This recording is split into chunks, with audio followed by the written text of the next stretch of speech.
Élu, écoutez bien. Il y a une conversation à propos de vous, en ce moment même, que vous ignorez peut-être. Quelqu'un est assis en face d'un autre, frustré, disant ces mots exacts, il ne se soucie plus de rien ni de personne. Mais voici le twist qui va bouleverser tout ce que vous pensiez savoir sur votre propre transformation. Ce n'est pas l'histoire de comment vous êtes devenu distant. C'est l'histoire de comment vous êtes devenu intouchable. L'univers a conçu votre indifférence apparente comme une arme ultime contre les forces qui cherchaient à vous maintenir petite et limitée. À la fin de cette révélation, vous comprendrez que chaque personne se plaignant de votre froideur joue en réalité un rôle dans un scénario divin écrit spécifiquement pour vous forger en ce guerrier spirituel que vous êtes destiné à devenir. Ne restez pas passif face à cela. Levez-vous, agissez, et partagez cette vérité. Commentez 99 si vous êtes prêt à embrasser ce voyage spirituel. Abonnez-vous à cette chaîne pour recevoir plus de révélations comme celle-ci. Vous n'êtes pas seulement un spectateur, vous êtes l'acteur principal de ce changement divin. Mais ce qu'ils ne réalisent pas, ce qu'ils ne peuvent pas comprendre, c'est que ta transformation n'était pas un simple hasard. Ce n'était même pas un choix de ta part. C'était une intervention cosmique déguisée en évolution émotionnelle. Chaque instant qui t'a mené à ce moment précis a été orchestré par des forces qui dépassent leur compréhension.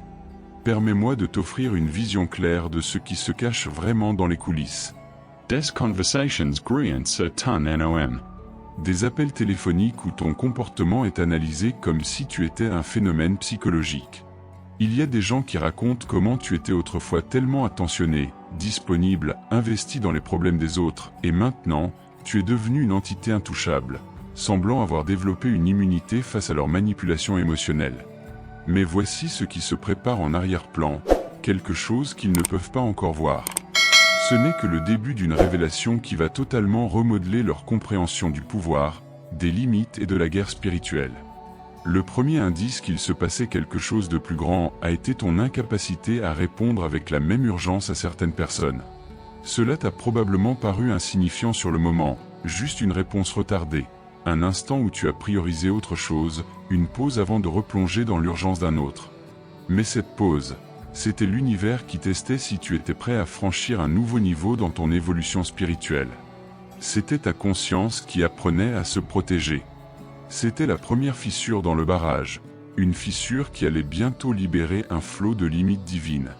Ce que tu ne réalisais pas à ce moment-là, c'est que tu entrais dans ce que les guerriers spirituels appellent le mode Ustle.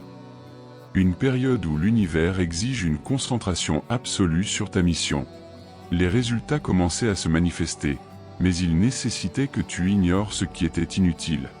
Comme le dit l'adage, pendant que tu étais concentré sur cette fréquence de réussite, ceux qui avaient l'habitude d'avoir un accès illimité à ton temps commençaient à ressentir des symptômes de sevrage. Puis vint le deuxième signe. Les gens ont commencé à remarquer que tu ne prenais plus de leurs nouvelles de la manière dont tu le faisais avant. Les textos quotidiens ont cessé. Les appels réguliers sont devenus irréguliers. Ta disponibilité émotionnelle est devenue sélective, au lieu d'être automatique. Et c'est là que l'histoire devient intéressante, car ceux qui l'ont remarqué n'étaient pas ceux qui réciproquaient cette énergie. Non, ce sont les vampires énergétiques, ceux qui étaient accros à ton attention. Et soudainement, leur approvisionnement a été coupé sans préavis ni explication. Mais voici où le scénario prend un tournant qu'ils n'avaient pas prévu. Tandis qu'ils étaient occupés à créer des récits sur ta froideur, tu traversais en réalité ta propre transformation intérieure, qui n'avait rien à voir avec eux. Tu as développé une immunité aux manipulations émotionnelles d'une manière absolument surnaturelle. Tu te souviens de ces personnes qui te couvraient de louanges et d'attention quand elles avaient besoin de quelque chose, puis disparaissaient une fois qu'elles obtenaient ce qu'elles voulaient? Eh bien, ton nouveau système spirituel détecte ces schémas avant même qu'ils ne se forment pleinement. Il découvre aussi que leurs tentatives d'insulter ou de provoquer des réactions négatives chez toi sont tout aussi inefficaces. Tu as appris à absorber leurs attaques émotionnelles et à continuer d'avancer vers tes objectifs sans perdre ton élan. Ce n'est pas de l'insensibilité, c'est de la maîtrise. Maintenant, voici où le récit prend une tournure que personne n'avait vu venir. Tandis qu'il se plaignait de ton manque apparent d'empathie, quelque chose d'autre se passait dans ta vie, quelque chose qu'il ne pouvait pas voir. Tu entrais dans ce que les guerriers spirituels appellent la saison de l'effort. Une période d'intense concentration où l'univers exige que tu élimines toute distraction qui n'est pas alignée avec ton plus haut but. Tu ne devenais pas froid. Tu devenais concentré comme un laser. Tu ne perdais pas ton cœur. Tu apprenais à le protéger de ceux qui exploiteraient sa générosité. Ce qui est le plus fascinant dans ta transformation, c'est que tu es devenu complètement indéchiffrable pour ceux qui pensaient avoir compris. Il y a des individus qui essaient littéralement de décoder tes publications sur les réseaux sociaux comme s'il s'agissait de hiéroglyphes antiques, cherchant des significations cachées qui n'existent tout simplement pas. Ils sont convaincus que ton silence les concerne, que tes publications sont dirigées vers eux, que chaque mouvement que tu fais est d'une manière ou d'une autre lié à ton histoire avec eux. Pendant ce temps, il y a quelqu'un de ton passé qui essaie de convaincre les autres que tu es là, quelque part, le cœur brisé. Que tu postes moins parce que tu es dévasté, que ta paix apparente n'est qu'une façade dissimulant ta douleur. Mais il y a toujours quelqu'un dans ces conversations qui les ramène à la réalité. Je pense elle vit simplement sa vie. Tout ne doit pas avoir à voir avec toi. La vérité qu'ils ne peuvent accepter est encore plus puissante que leurs illusions. Certains d'entre vous sont réellement dans de nouvelles relations, en train de tisser de nouvelles connexions, ou simplement en train de profiter de la paix que procure l'éloignement des personnes toxiques. Ton rayonnement n'a rien à voir avec eux. C'est toi qui as enfin l'espace pour t'épanouir sans que leur énergie négative ne draine ta lumière. Ceux qui parlent de ta transformation ne comprennent pas qu'ils sont témoins de la naissance de quelqu'un qui a appris à valoriser sa propre énergie plus que le confort des autres, à qui l'accès illimité à cette énergie était accordé. Ils voient quelqu'un qui a développé ce qui semble être une capacité surnaturelle à rester indifférent au drame, à la manipulation et au terrorisme émotionnel. Ce qu'ils appellent froideur n'est en réalité qu'une élévation spirituelle que la plupart des gens n'atteignent jamais, parce qu'ils sont trop accros à être aimés, trop désespérés de comprendre, trop effrayés d'être appelés égoïstes. Mais il y a quelque chose d'encore plus puissant qui se déroule, auquel ils sont totalement aveugles. Tu attires naturellement des admirateurs secrets tout en repoussant les mauvaises personnes. Les traits qu'ils critiquent, ta sélectivité, tes limites, ton refus de participer au drame, sont magnétiques pour ceux qui opèrent sur ta nouvelle fréquence. Les personnes qui valorisent la paix sont attirées par ton énergie pacifique. Ceux qui respectent les limites sont attirés par ta capacité à les poser. Ceux qui comprennent l'importance de protéger leur énergie reconnaissent et apprécient tes compétences en gestion énergétique. Il y a en réalité quelqu'un autour de toi en ce moment même qui suit ta transformation avec admiration plutôt qu'avec critique. Tandis que les autres se plaignent de ta froideur, cette personne pense à quel point ton respect de soi est attractif. Tandis que d'autres te qualifient de difficile, cette personne reconnaît que tes critères sont exactement ce qu'il cherchait. Les qualités qui éloignent les mauvaises personnes rapprochent les bonnes. Pendant ce temps, les personnes qui sont contrariées par tes limites ont involontairement commencé à promouvoir ton immunité à la manipulation. Chaque histoire qu'ils racontent sur ta froideur est en réalité un témoignage de ta force. Chaque plainte sur le fait que tu ne te soucies plus de rien est une preuve de ton évolution spirituelle. Ils pensent qu'ils nuisent à ta réputation, mais ils sont en réalité en train de créer une réputation qui attire des personnes cherchant quelqu'un qui ne peut être manipulé, contrôlé ou pris en otage émotionnellement. C'est là que l'histoire devient particulièrement satisfaisante. Certains de ces individus commencent à réaliser que leur campagne contre ton caractère fait un retour en arrière. Plus ils parlent de comment tu as changé, plus les gens deviennent curieux de savoir quel genre de transformation pourrait provoquer une telle réaction. Plus ils mettent en avant ton indifférence envers leur drame, plus cette indifférence devient attirante pour ceux qui en ont assez d'être entourés de créateurs de drames. Et voici ce qui s'intensifie vers une révélation qui va briser leur narration entière.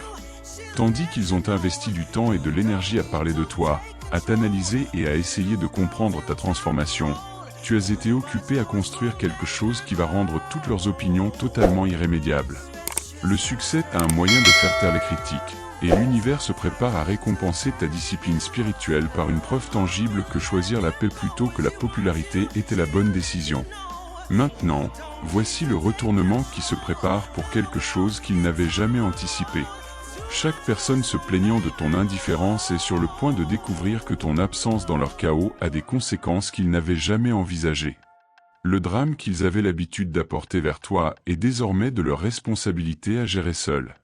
Ce qu'ils ne réalisent pas, c'est que la régulation émotionnelle qu'ils s'attendaient à ce que tu leur fournisses est désormais quelque chose qu'ils doivent apprendre à gérer eux-mêmes.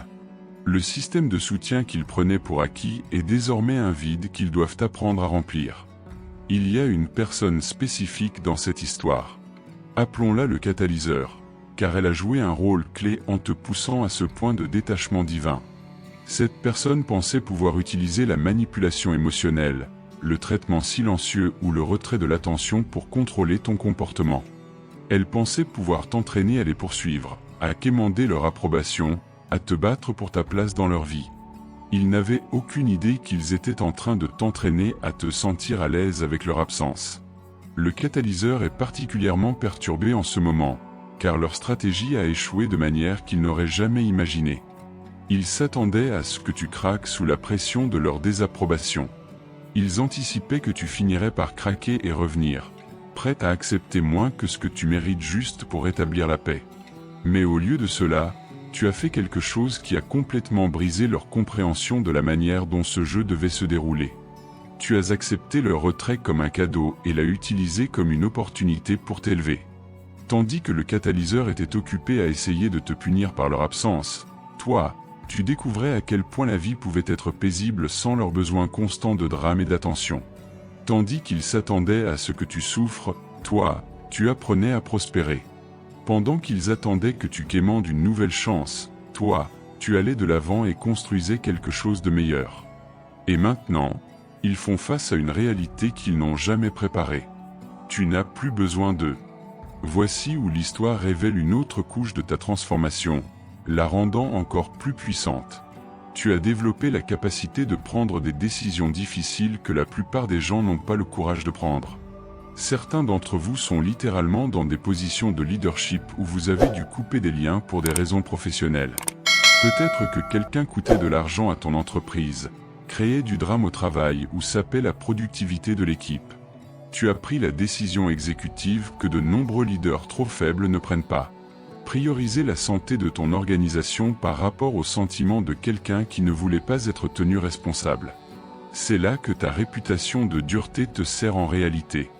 Les gens savent que tu n'es pas quelqu'un qui lance des menaces en l'air ou qui donne des chances illimitées. Lorsque tu poses une limite, ils comprennent qu'elle est non négociable. Lorsque tu prends une décision, ils reconnaissent que c'est final. Ce niveau de détermination est rare dans un monde où les gens compromettent leurs standards pour éviter le conflit. Et cela a créé un respect profond pour ton autorité qui va bien au-delà de leurs plaintes sur ta froideur. Mais l'histoire devient encore plus complexe, car le catalyseur ne travaille pas seul. Il y a tout un réseau de personnes qui bénéficiaient de ton ancien schéma, celui de mettre les besoins des autres avant les tiens. Ce sont les personnes qui avaient l'habitude d'avoir un accès illimité à ton temps, ton énergie et tes ressources sans avoir à rendre quoi que ce soit en retour. Ce sont eux qui traitaient ta gentillesse comme de la faiblesse et ta disponibilité comme une obligation. Et maintenant, ils commencent tous à paniquer car ils réalisent que leur voyage gratuit est terminé. Ce qui rend cela particulièrement intéressant, c'est la manière dont ta transformation a exposé la différence entre ceux qui se souciaient réellement de toi et ceux qui ne se souciaient que de ce que tu pouvais leur fournir. Ceux qui sont contrariés par tes limites révèlent leurs véritables intentions. Ils ne pleurent pas la perte de ton amitié.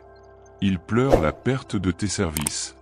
Ils ne sont pas blessés par ton absence, mais dérangés par le manque d'accès à ce que tu leur donnais, et qu'ils ne peuvent pas facilement remplacer.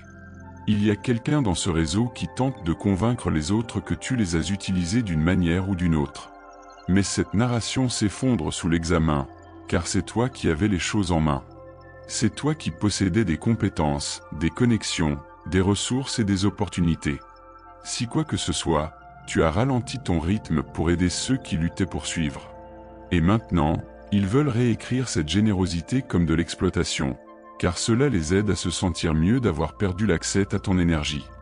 L'aspect le plus révélateur de leurs plaintes est la façon dont elles exposent leur propre caractère. En réalité, ils admettent qu'ils étaient dans la relation avec toi uniquement pour ce qu'ils pouvaient extraire de ta présence dans leur vie. Le moment où tu as cessé d'être utile pour eux comme ils l'espéraient, ils ont commencé à attaquer ton caractère. Cela te révèle tout ce que tu as besoin de savoir sur ce qu'il valorisait vraiment dans ta connexion. Ce qui rend cette histoire véritablement fascinante, c'est comment ta transformation a créé un effet boule de neige, exposant la véritable nature de chaque relation dans ta vie. Les personnes qui sont contrariées par tes limites révèlent qu'elles te préféraient lorsque tu n'avais aucune limite. Celles qui se plaignent de ta sélectivité admettent qu'elles ont profité de ton absence de discrimination. Ceux qui t'accusent de froideur confessent qu'ils étaient habitués à manipuler tes émotions chaque fois que cela servait leurs intérêts. Un schéma particulier émerge dans la façon dont les gens réagissent à ton évolution, et il révèle tout sur leur caractère. Les personnes sûres et saines dans ta vie célèbrent soit ta croissance, soit l'acceptent simplement sans drame. Elles comprennent que les limites sont saines, que protéger ta paix est sage, et qu'être sélectif avec ton énergie est un signe de maturité. Elles ne se sentent pas menacées par ta transformation car elles ne dépendaient pas de ta dysfonction pour satisfaire leurs besoins. Mais ensuite, il y a les autres, ceux qui sont en train de faire une crise émotionnelle à propos de ta froideur, qui tentent désespérément de te ramener dans les anciens schémas, qui créent des théories élaborées sur tes motivations. Ces personnes révèlent qu'elles ne se sont jamais réellement investies dans ton bien-être. Elles étaient investies dans ta disponibilité. Elles ne se souciaient pas de ton bonheur. Elles se souciaient de ton utilité pour elles. Ce qui est particulièrement révélateur, c'est la manière dont elles essaient de te manipuler concernant ta propre transformation. Elles te disent que tu es devenu différent, que tu as changé, que tu n'es plus la personne que tu étais, comme si le changement était intrinsèquement mauvais. Elles essaient de te convaincre que tes limites sont excessives, que tes critères sont trop élevés, que ta paix est en quelque sorte égoïste. C'est le langage des personnes qui ont profité de ton absence de limites et qui doivent maintenant faire face aux conséquences de t'avoir maltraité. Il y a une conversation particulière qui se déroule en ce moment où quelqu'un essaie de convaincre les autres que tu es devenu arrogant, que le succès t'a changé, que tu as oublié d'où tu viens. Mais il y a une autre personne dans cette conversation, appelons-la le porteur de vérité, qui interrompt constamment leur récit avec des rappels à la réalité. Je ne pense pas qu'ils se soucient de ce que tu dis d'eux. Le porteur de vérité continue de souligner, je pense qu'ils vivent simplement leur vie. Et cette simple observation rend les plaignants complètement fous, car elle met en lumière la futilité de toute leur campagne contre ta paix. Le porteur de vérité représente quelque chose de crucial dans cette histoire. Il y a des gens qui comprennent ce que tu es devenu et qui le respectent. Il y a des observateurs qui reconnaissent que ton indifférence apparente est en réalité de la force, que ta sélectivité est en réalité de la sagesse, que tes limites sont en réalité du respect de soi en action. Ces personnes ne se sentent pas menacées par ton évolution, car elles sont suffisamment sûres d'elles-mêmes pour l'apprécier. Voici ce qui se prépare pour une grande révélation.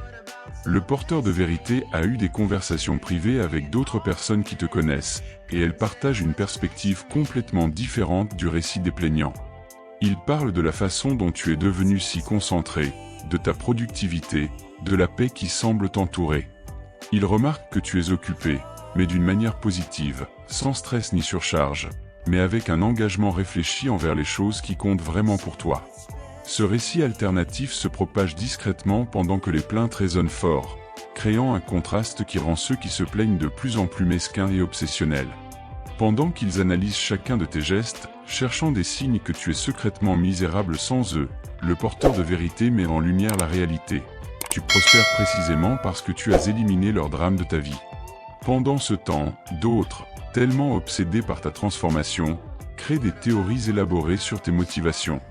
Ils analysent tes publications sur les réseaux sociaux, cherchant des significations cachées. Ils lisent chaque action ou inaction comme si tu leur envoyais des messages codés. Ils sont tellement convaincus que tout ce que tu fais a quelque chose à voir avec eux qu'ils ne peuvent pas voir la vérité évidente. Tu as simplement avancé dans ta vie. Voici la révélation qui va tout changer. Ton parcours jusqu'à ce point de l'indifférence divine n'a jamais été une question de devenir froid ou sans cœur. Il s'agissait de développer une immunité spirituelle à la manipulation émotionnelle. Chaque personne qui t'a poussé jusqu'à ce point a en réalité joué le rôle de coach cosmique, t'enseignant à devenir inébranlable dans ton estime de toi. L'univers t'a guidé à travers un cours intensif de guerre spirituelle déguisé en drame relationnel. Chaque vampire énergétique qui t'a drainé t'a appris à apprécier ton énergie. Chaque manipulateur qui a tenté de te culpabiliser t'a appris à faire confiance à ton intuition plutôt qu'à leur récit. Chaque personne qui a traité ta gentillesse comme de la faiblesse t'a enseigné à être stratégique avec ta compassion.